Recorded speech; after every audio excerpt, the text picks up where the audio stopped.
क्या तुमने कभी किसी आईने को ध्यान से देखा है?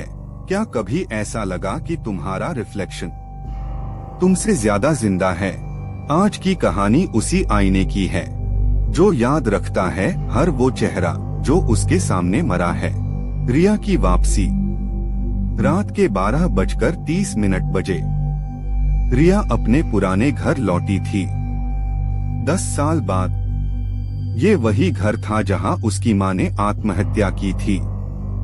दीवार पर वही पुराना आईना अब भी टंगा था।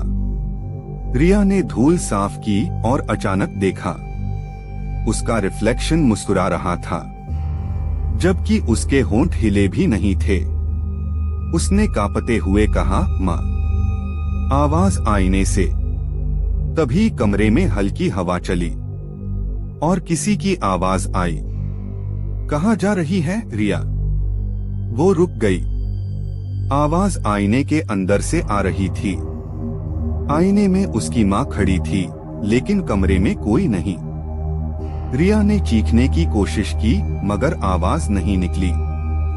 वो पीछे हटी और देखा कि आईने में 2 परछाइयां हैं, एक उसकी और एक धुंधली काली आकृति जो उसके पीछे खड़ी थी।